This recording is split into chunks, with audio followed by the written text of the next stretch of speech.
Hello friends, it's Lex at LexReads. Welcome back to my channel. Today, I'm wrapping up for you all of the books that I read in May, but before I do that, I have a couple things to say,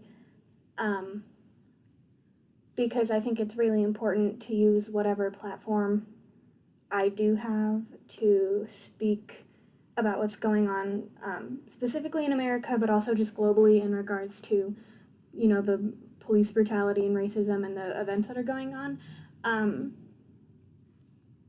I know I said a few videos ago that, this isn't really, the place where I try to get political, and that is true. I get political on other social media more than I get political on this channel. But that being said, I just want to tell all of you that if you can help in any way, and everyone can help in some way, that I would like to urge you to do that. And there are lots of things you can do to help, some of which I'm going to tell you right now. There are lots of really cool places to donate if you have, the ability and the money to donate, even small amounts. And I will link a couple places down below if that's something you're interested in doing.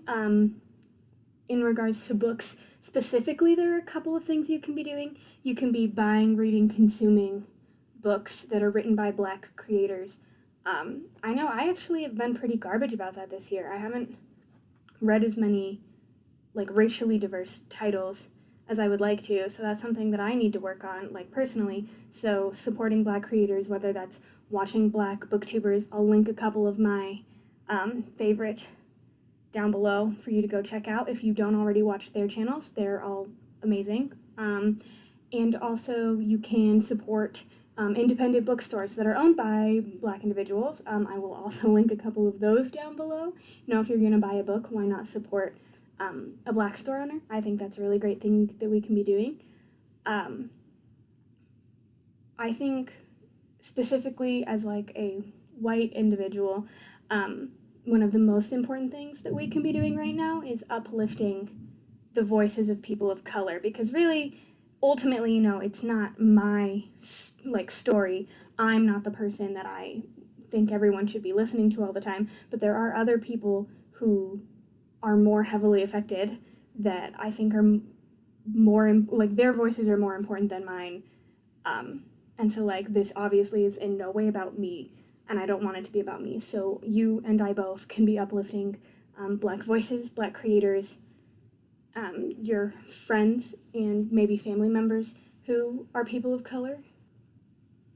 If you are comfortable and have the means, I think actually being there physically with your body to stand with and protect Black individuals in peaceful protests, demonstrations, get involved in your community. I'm sure there are things in every community that people can do to support the cause. Also, I think one of the other most important things that white people can do is, one, calling out other people who are saying things that are microaggressive. Can you use that word that way? Call out microaggressions, call out any racist behavior. Honestly, call out people who are being neutral, because at this point, there is no neutral. If you're being neutral, you're siding with the oppressor. If you're being neutral, you're part of the problem. I would recommend doing some reading on, I think it's MLK's, is it his Birmingham address, where he talks about the dangers of the white moderate. I recommend giving that a read. It's a good read. I think it's very poignant. It was back then, it still is today. So if you're being silent, that's also not helpful. But once again, I think one of the most important things that as a white person, and if you are a white person, you can be doing right now is waking up every day, educating yourself, reevaluating some of the things that have been ingrained in you by society. Think about the stereotypes that are pervasive. Think about all of those underlying microaggressive or racist things that you might think or feel. Wake up every day, educate yourself, try to be better. And then finally, just one more thing for all of my Black friends. Hello. I just want to say that you matter today, tomorrow, yesterday, across the spanning time of the universe. And I support you, and I'm so glad that you're here. I know that you have so much so much to offer the world, and if you're American, the country, like, your voice is so important. And if there's anything that I can do that you would like me to know about, you can always let me know on any platforms. You could even email me if you don't want to, like, comment anything. That's totally cool.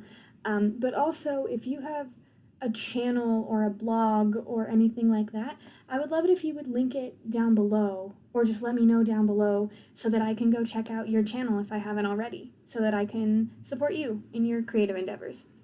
Okay, now we're gonna get into books. Cool. So I had a little bit of a reading slump this month, which actually, that's only barely true, because I read 7 books, which I think in, like, a normal standard month in the past for me, normal has been like 4 to 8 books a month. So I'm actually in a normal in a normal amount, but I've read so many books the last couple of months that 7 feels like I didn't read anything, which is weird because I definitely did. 7 is a lot of books, and I'm really excited about the 7 books that I read because I think I liked all of them. So yeah, we're just gonna talk about those. The first book that I read this month is I'm Thinking of Ending Things by Ian Reid. I made a full 6, 7, 8 minute review. It was in my free recent thriller reviews video that I posted this past week. Thursday, I think, Friday maybe. But I'll link that down below if you want to go watch a more in-depth discussion of this. I have it on ebook, so I don't have it to hold for you. I really, really loved this thriller horror. I gave it 5 out of 5 stars. I think it's not my favorite horror that I've ever read, but I think it was the most effective thriller horror that I ever read. I was terrified. The writing style is so interesting. It poses so many interesting, existential, philosophical questions, which I wasn't expecting. I really thoroughly enjoyed the twist. The atmosphere is insane. I don't want to tell you too much about it because this is one of those thrillers that, the less you know going in, the better. But what I will tell you is that we are following a young couple, who are going on a trip to have dinner with Jake, who is the man, with his family for the first time. And so it's nighttime. We follow them in the car to go to the house, and then the trip back home. There's some weird detours. It's the most uncomfortable thing I've ever read. I really, really liked it, and I highly recommend. 5 out of 5 stars, like I said. And just a reminder, if you missed my TBR, the 4 prompts that I pulled for my TBR Bingo were read a middle grade title, read a book you've been putting off, read a book with a love triangle, and read something hard-hitting. Oh, and for my TBR Bingo, I'm Thinking of Ending Things on my reading a book that I've been putting off. We're going to check that off here. I've been putting this book off for about a year now because I was kind of afraid of it. The next book that I finished in May is Mockingjay by Suzanne Collins. I made a video talking about this too. I will also link that down below. This one, it has a love triangle. So we're going to check that one off for read a book with a love triangle. Still 5 out of 5 stars. Once again, I had so much to say in that video. I think this book is super relevant now, as much as it ever has been, if not more. I reread this trilogy in anticipation for the new release, but also because I reread it every year because it's my favorite series. 10 out of 10, can't recommend enough. I absolutely love it. The next book that I finished was an ARC sent to me by Book Couture, and it was Little Whispers by K.L. Slater, which I gave 4 out of 5 stars. I also talked about this one in my 3 recent thriller reviews. So, like I said, that's linked down below. So if you want to go check that out, you can. I talk about it more in depth, but still no spoilers for about 6 minutes. Thank you so much to Book Couture and NetGalley for giving me this ARC. I thoroughly enjoyed it. Turns out I might like domestic thrillers, because this is part domestic thriller, part psychological thriller. We're following Jamie, who, her and her family, her husband gets a new job, so they move to this very affluent, high-end suburban area in England. She falls in with a group of very affluent, rich women. Her husband is up to something weird. He's being sketchy the whole time. She's been harboring this really, really dark secret. One day, She tells one of her new friends, Tanya, while they're sipping alcohol in the jacuzzi. She tells her the big secret. Soon after, finds Tanya's daughter in a not-so-savory position, tries to tell Tanya. Tanya holds the secret over her. We get to figure out what the secret is, what's going on with the husband. Is there something bigger at play? It was very fun. Highly recommend. 4 out of 5 stars. I will be picking up more chaos later in the future. And then the next thing I read was also an arc. That was my arc of Something is Killing the Children, which thank you to Boom Studios and NetGalley for sending me this arc. It was such a fun read. It's an adult horror graphic novel, and I liked it so much. We're following a town where a ton of children and teenagers have recently gone missing. They have found some bodies, they have not found other bodies, and then this woman named Erica blows into town, and she claims that there is a monster on the loose and that she's the only person that can kill it. So it was volume 1 of that, and I really enjoyed it. Going forward, when the next volumes are released, I would love to pick those up because I would like to continue on in this story because I really liked it. 4 out of 5 stars.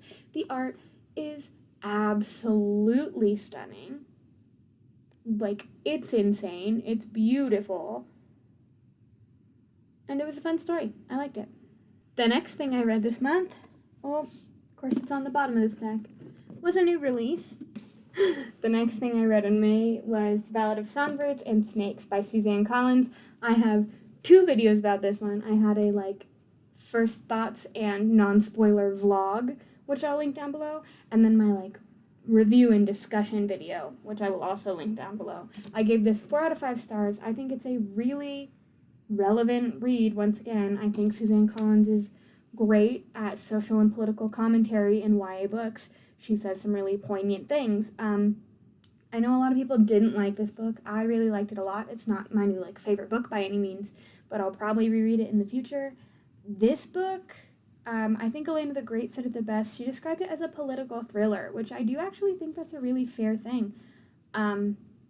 We're watching Coriolanus as he slowly makes worse and worse choices and descends to the place where we see him in the trilogy.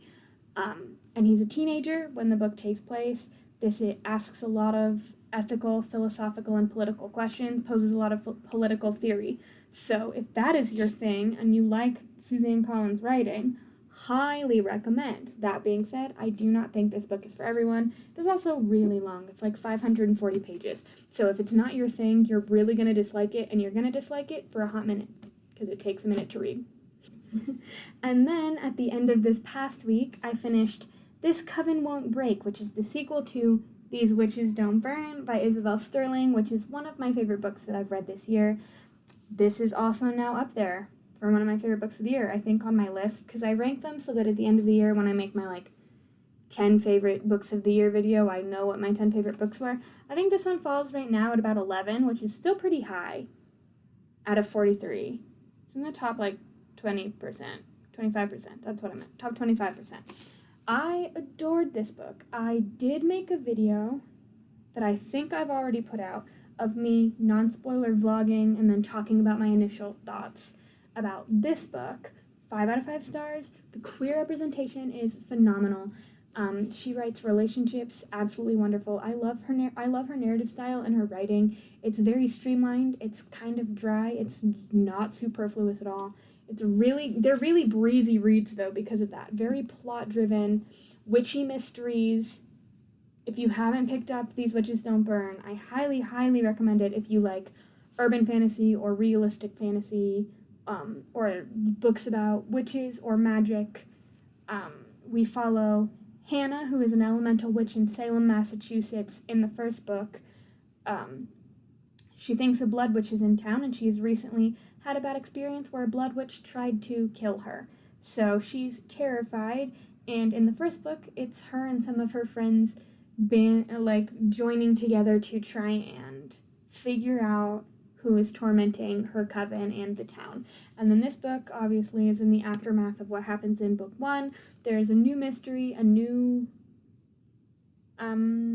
group of antagonists so queer, so sweet, very authentic to like the teenage experience, I think, which I talked about in my other video. Loved that. So good. And I already have at least one book on my anticipated releases for 2021 list because Isabel Sterling's lesbian vampire book, The Coldest Touch, comes out next year, and you bet I'll be picking it up.